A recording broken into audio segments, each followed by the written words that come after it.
Olá pessoal, espero que estejam todos bem, espero que vocês já tenham assistido a parte 1 da nossa aula. Vamos à parte 2, onde discutiremos os ensaios para obtenção dos parâmetros da nossa máquina de indução. Como discutimos anteriormente, pessoal, os parâmetros da máquina de indução, eles tipicamente não são fornecidos ali pelos fabricantes, né? Os parâmetros do circuito equivalente, né? Isso nos obriga a tentar fazer alguns ensaios aí para determinar esses parâmetros de forma similar ao que foi feito para os transformadores. Tá? Então, na máquina de indução tem alguns ensaios aqui que podem ser realizados, né? E dependendo se a gente tem um motor de rotor bobinado ou um motor em gaiola de esquilo, a ideia é bastante... A gente consegue fazer ensaios adicionais, dependendo do tipo de rotor. Um primeiro ensaio seria um ensaio com corrente contínua, então ele pode ser realizado tanto em máquinas em gaiola de esquilo quanto em máquinas de rotor bobinado. Existe um ensaio a vazio com circuito de rotor aberto. Neste caso, eu preciso ter acesso aos terminais de rotor, precisamos de um rotor bobinado. Podemos fazer um ensaio a vazio, que seria o ensaio com a nossa máquina sem carga no eixo, pode ser feito nas duas máquinas. Ensaio de rotor bloqueado, ou seja, bloqueamos o rotor da nossa máquina e realizamos o ensaio, pode ser feito em ambas as máquinas. Tá? E só para vocês saberem, existe uma recomendação do I3E, né, que é o Instituto dos Engenheiros Eletricistas e Eletrônicos, que é a I3E 112, que ela descreve ali os testes, ali, os procedimentos, né, para fazer ensaios em máquinas de indução, né, e também geradores de indução polifásicos, no caso estamos discutindo trifásicos, né? Para um ensaio de corrente contínua, pessoal, o objetivo é estimar a resistência do estator. Isso, no primeiro momento, pode chocar você, né? Porque, às vezes, quando a gente fala medir uma resistência, parece uma tarefa simples, tá? Só que o problema é que a resistência do estator pode ser muito pequena, tá? Ela pode ser frações, ela tipicamente é frações de ohms, tá? Então, na faixa de miliohms e em máquinas de potência muito grande, pode ser até alguns micro-ohms, tá? Algumas dezenas aí de micro-ohms. Desta forma, pessoal, medir essa resistência muito pequena não dá para fazer com multímetro, tá? A precisão é péssima. E existem algumas formas de fazer esse ensaio. A gente pode utilizar algum dispositivo especial para medir resistências pequenas, por exemplo, uma ponte dupla de Kelvin. Então, essa ponte de Kelvin aí, ela é uma melhoria da ponte de Wheatstone. Depois vocês podem pesquisar um pouco em relação a essa ponte. Ele elimina a questão da resistência de contato, o erro que a própria resistência de contato pode inserir durante a medição. É um aparelho fantástico, tá? Outra forma de ser feita, que não necessita de uma aparelhagem tão especial, é aplicar corrente contínua no estator. Por quê? Porque quando a gente aplica corrente contínua no estator, a corrente só vai ser limitada pela resistência. As indutâncias do circuito se tornam curto-circuitos. Se eu estou alimentando só uma bobina do estator, o rotor da nossa máquina vai ficar paradão. Tá?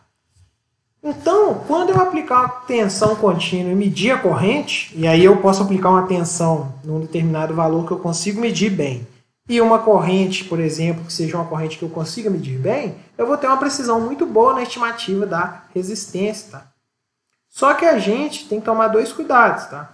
O primeiro cuidado é um cuidado com a ligação, se a máquina está em estrela ou está em triângulo, e depois, também, um outro cuidado, a gente pode fazer uma correção, né, para a temperatura de operação. Né? Provavelmente vocês vão fazer isso na disciplina de laboratório de máquinas. Qual é o cuidado que tem que ser tomado?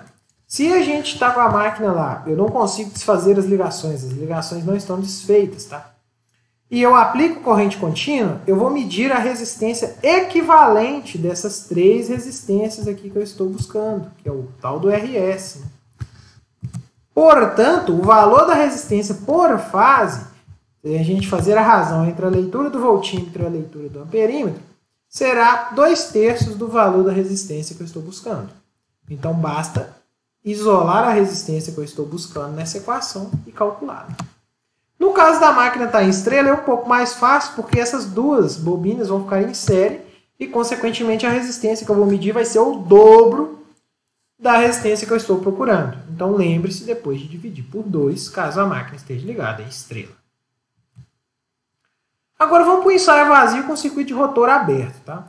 Então, o que eu vou fazer? A máquina não vai ter carga mecânica nenhuma no eixo. Eu vou aplicar a tensão nominal, só que o circuito de rotor ele vai ser mantido aberto. Dessa forma, não vai ter corrente nenhuma no rotor, a máquina não entra em rotação. Isso é importante. A gente realiza medições de tensão, corrente e da potência ativa, né, que a máquina está consumindo. Tá? É importante medir a potência ativa porque só tensão e corrente não dá informação suficiente em circuitos de corrente alternada. A gente tem o reativo também, né? Então, ter a potência ativa é importante para saber quanto, né, daquela energia, né, quanto daquela composição de tensão e corrente, daquela potência aparente, é de fato a energia dissipada. A máquina é trifásica, a gente pode usar 3 watímetros ou então utiliza 2 e utiliza o conhecido método dos 2 watímetros. Tá? E a gente vai perceber que isso, se isso for feito depois que a gente fez um ensaio de corrente contínua, ou seja, se eu sei o valor da resistência de estator, eu vou conseguir medir as perdas magnéticas da máquina. Tá? Então, o que teremos aqui? Né? Basicamente, nós teremos as medições de potência ativa pelos watímetros, estão conectados aqui para o método dos 2 watímetros. Teremos um amperímetro e um voltímetro. A gente também poderia usar 3 amperímetros e fazer a média entre eles. Tá? E o circuito de rotor está aberto. Tá? O que acontece? Toda a potência, tá, que for consumida aqui, que vai ser a potência total consumida com o rotor aberto, ela é a soma de 2 contribuições. A perda na resistência do estator, mais a perda por esterese e Foucault com o rotor aberto. Por que eu sei disso? Não tem perda mecânica, a máquina não está girando, tá? Então não tem perda por atrito e ventilação. O rotor está aberto, não tem perda no rotor. Consequentemente, a perda por esterese e corrente de Foucault pode ser estimada como a potência total consumida menos a perda na resistência estator. Detalhe, aqui tem um 3, tá? Muitas pessoas esquecem esse 3, pessoal. A gente tem que lembrar que a máquina é trifásica. Essa leitura de potência é trifásica. E essa potência também vai ter um correspondente trifásico. Então esse 3 aí é para garantir que a gente está pegando a perda nas 3 fases, tá? Outra coisa importante notar é que da mesma forma que para o transformador, se você tiver dúvidas, retorne à aula de transformador. A perda por esterese de Foucault, a gente espera que ela seja proporcional, ou mais ou menos proporcional, à tensão aplicada. Porque à medida que a gente muda a tensão aplicada, a gente muda, inevitavelmente, a densidade de fluxo que vai ter ali dentro da máquina, e isso muda as perdas ali por esterese e também Foucault. Ok, agora vamos para o ensaio a vazio. Tá? O ensaio a vazio, tá? Neste caso, a gente deixa a máquina sem carga mecânica, então a gente só vai alimentar a máquina e deixar ela girar. Tá? Então, no caso da máquina com rotor bobinado, a gente vai fechar o circuito de rotor dela para que ela funcione normalmente. Tá? A gente mede novamente tensão, corrente, estator e a potência ativa que flui para a máquina. E este ensaio vai permitir a gente estimar as perdas rotacionais da máquina. Por quê? Neste caso, com essa máquina aqui funcionando, a potência total que nós vamos ter a vazio, ela vai ser a perda rotacional, tá? Mais a perda na resistência de estator. Tá? Teria um outro termo que seria uma perda na resistência de rotor. Tá? Mas eu vou mostrar para vocês um argumento agora que a gente vai concluir que essa perda ela é pequena, desprezível, quando a máquina está a vazio. Vou explicar agora. Tá? Mas o importante é, a perda rotacional ela vai ser então a subtração da potência total menos a perda na resistência do estator. E se a gente considerar uma máquina de rotor bobinado, que a gente fez o ensaio, né, com rotor aberto, a gente pode ousar separar a perda por esterese e Foucault da perda por atrito e ventilação. Então isso dá para fazer, tá? Na máquina de rotor bobinado sem grandes problemas. Na máquina em gaiola de esquilo a gente tem um pouco mais de dor de cabeça. Tá? Mas como eu comentei, a gente não precisa saber as perdas rotacionais separadas para determinar a eficiência da máquina. Então agora, pessoal, vou explicar aquela aproximação para vocês. Tá? Quando a nossa máquina está vazia, o escorregamento da máquina ele é pequeno, tá? Ele tende a 0. Se o escorregamento ele é bem pequeno quando a máquina está vazia, consequentemente, essa resistência aqui ela se torna grande. Perceba, se o escorregamento fosse zero, nós teríamos 1 menos 0 dividido por 0, isso tenderia a ser um número muito grande. Dessa forma, a impedância desse ramo aqui ela é bem grande quando a máquina está a vazio. Consequentemente, o circuito equivalente ele pode ser simplificado, assumindo que essa corrente de rotor aí ela é nula, ou aproximadamente zero. Tá.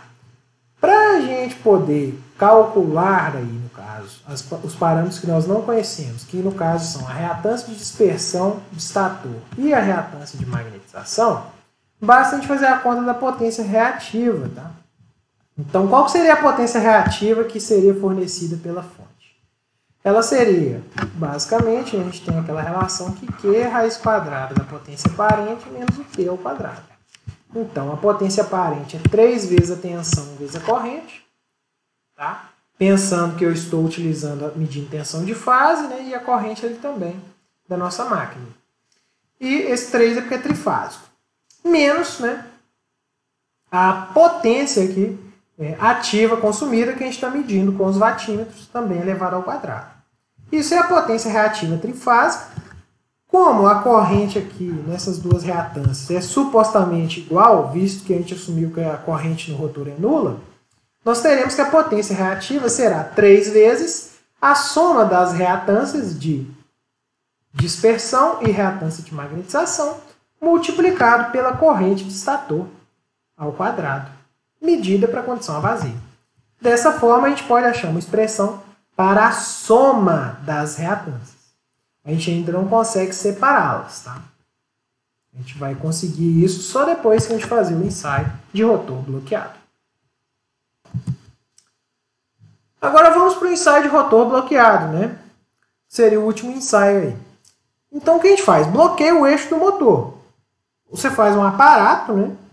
Ou uma pessoa vai segurar o eixo lá para você. Né? A gente vai aplicar uma tensão reduzida, tá? Eu estou falando segurar, mas parece até brincadeira, né? Claro que tem que tomar muito cuidado com a segurança, né? E por esse motivo é melhor utilizar um dispositivo para bloquear. Mas de fato, quando a gente aplica uma tensão reduzida, a gente facilmente consegue segurar ali o rotor da máquina, tá? Quando a gente aplica tensão reduzida. Agora, se você aplicar tensão nominal, vai ser muito difícil, é perigoso você até se machucar. Né? Por esse motivo, no laboratório, a gente acaba utilizando algum dispositivo para bloquear o eixo da máquina, né? Impedir que ela se movimente. Ok, a gente aplica uma tensão reduzida até que circule corrente nominal na máquina. Então, parece muito com o ensaio de curto-circuito do transformador. A gente faz medição de tensão, corrente e potência ativa novamente. Pode usar o método dos 2 watímetros. Tem um ponto importante aqui, tá? Tem um ponto importante. Para motores que têm características bastante específicas, como motores de dupla gaiola, a gente vai ver o que é isso depois, motores de barras profundas, ou motores de potência muito alta, aquela norma lá, que é a I3E 112, tá? Ela recomenda que a gente faça esse ensaio com a frequência reduzida, tá? 1/4 ali da frequência do motor. Então, se o motor fosse ali de 60 Hz, o que essa I3E 112 recomenda é que esse ensaio de rotor bloqueado ele seja feito para uma frequência de 15 Hz, aproximadamente. Tá?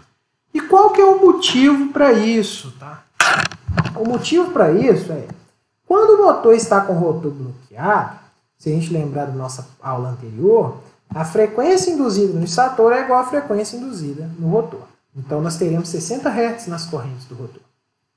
Mas, na verdade, essa não é a frequência que a gente espera quando o motor estiver operando no ponto nominal. Na verdade, a gente espera uma frequência baixa, uma frequência de 5 Hz, 10 Hz no rotor da máquina. Certo? E existe um efeito eletromagnético que vocês não precisam saber por que ele acontece, mas vocês precisam saber que ele existe, tá? Que é denominado efeito pelicular, tá? O que o efeito pelicular faz, pessoal? Ele faz com que a corrente, a gente tem uma corrente circulando aqui num condutor aqui circular, tá? Essas cores aqui indicam a densidade de corrente, ou seja, como que a corrente está se distribuindo na área do condutor, tá? Uma questão interessante que a gente nota aqui, quando a gente aumenta a frequência, a corrente ela se distribui mais na superfície do condutor.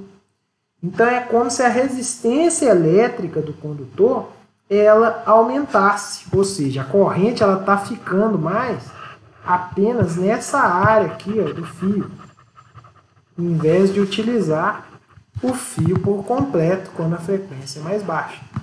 Então, se a gente fazer um ensaio em 60 Hz, pode ser que a gente caia nessa situação, mas quando eu pegar a máquina operando no regime nominal, ela vai estar nessa situação, por exemplo. E aí a gente vai ter um erro muito grande. Isso faz muita diferença se as barras do rotor são muito espessas, certo? E isso vai acontecer em motores de dupla gaiola, motores de barras profundas ou motores de potência grande, por exemplo, acima de 20 HP. Tá? Se for motores abaixo de 20 HP, a gente pode desprezar esse efeito, tá? E fazer um ensaio com 60 Hz de olho fechado, tranquilo. A gente não vai errar muito, tá? A gente só vai errar muito somente se a gente tiver motores de potência muito alta. Ok, e como que é o tal do ensaio de rotor bloqueado? Nós teremos aqui medições então, de potência ativa, corrente, tensão, e o rotor da máquina vai estar lá bloqueado. Tá? Portanto, a perda por atrito e ventilação é nula. Tá? E se a gente considerar uma máquina lá de rotor bobinado, a gente pode ousar estimar quais são as perdas por histerese e corrente de Foucault para essa situação. Lembra que a gente tinha a perda por histerese e Foucault com o rotor aberto. Para poder obter com o rotor bloqueado, bastaria a gente fazer essa correção aqui, né? Que entra com a tensão aplicada com o rotor bloqueado ao quadrado, dividido pela tensão aplicada no ensaio de rotor aberto. Né? Isso aqui basicamente parte daquela ideia que o PHF ele é proporcional ao quadrado da tensão que a gente aplica na nossa máquina. Então, daí que sairia essa correção, vocês vão fazer isso lá no laboratório. Tá, vamos pensar como é que é o circuito equivalente da máquina aqui, então. Se a gente chegar aqui no final, aqui, ó, a gente vai notar que 1 menos escorregamento, eu estou com o rotor bloqueado, o escorregamento é igual a 1. Então, essa resistência variável desaparece. Tá? Como essa impedância ela é supostamente muito menor do que essa, a gente vai aproximar esse circuito desconsiderando a reatância que teria aqui antes. Tá? Com isso, se a gente fazer as contas da potência ativa e reativa, a gente vai poder achar uma expressão para a resistência de rotor, que a gente não sabe ainda, e também para as reatâncias de dispersão. E como que ficam as contas aqui, então, pessoal, para o nosso ensaio de rotor bloqueado? Neste caso, a gente desconsiderou aquele ramo, a corrente aqui a gente vai assumir que é a mesma. Tá? É a própria corrente de estator com rotor bloqueado. Tá. Se a máquina for uma máquina de rotor bobinado, a gente pode se dar ao luxo, tá, de calcular aquela perda por histerese e corrente de Foucault com rotor bloqueado e subtrair ela aqui da potência de entrada. Feito isso, nós teremos a potência dissipada nas resistências. Por quê? Nossa máquina está com o rotor travado. Nós não teremos perdas por atrito e ventilação. Neste caso, a perda total aqui seria aproximadamente 3 vezes a soma das resistências, visto que elas estão em série, vezes a corrente de estator elevada ao quadrado. Se a gente resolver essa equação para a resistência de rotor, que é a criança que desconhecemos, nós poderemos calculá-la. Tá? Por outro lado, utilizando o mesmo raciocínio que foi feito para o nosso ensaio a vazio, nós podemos calcular, que a potência reativa total ao quadrado seria igual, ou melhor, a potência reativa seria a raiz quadrada de S ao quadrado menos o P ao quadrado. Consequentemente, nós teremos que a nossa potência reativa será a raiz quadrada de 3 vezes a tensão vezes a corrente ao quadrado, é a potência aparente, menos a potência total ativa consumida no ensaio de rotor bloqueado elevado ao quadrado. A gente mede isso. Tá? Consequentemente, visto que essas duas reatâncias estão em série no nosso circuito, a potência reativa também pode ser escrita como 3 vezes a reatância equivalente vezes a corrente ao quadrado. Portanto, a soma das reatâncias pode ser obtida por essa expressão. O que é importante notar, isto é medido, isto aqui para a máquina de rotor bobinado é conhecido, para a máquina em gaiola de esquilo a gente faz de conta que isso aqui não existe, e esta corrente é medida. Então conseguimos calcular a resistência do rotor. Show de bola. Agora, para as reatâncias, eu achei uma expressão para a soma delas. Tá? Isso é medido, isso é medido, isso é medido e isso também é medido. E aí vem a questão. Se a gente considerar o ensaio a vazio e o ensaio de rotor bloqueado, eu chego neste sistema de equações. Eu vou marcar aqui agora as variáveis que eu conheço o valor. Isso aqui é conhecido, isso aqui é um número. Por exemplo, isso aqui é 0,1 quando a gente fazer a conta. E isso aqui também é um número. Sei lá, isso aqui pode ser 0,0. Estou supondo, tá, pessoal? Dessa forma, nós temos duas equações, mas nós temos 1, 2, 3 incógnitas. Perceba que o XLS aqui repete aqui embaixo. Então, nós temos 3 incógnitas e 2 equações. E a grande questão é, como que a gente vai resolver isso? Para tal, nós vamos nos ver na parte 3 da nossa aula. Até lá, pessoal!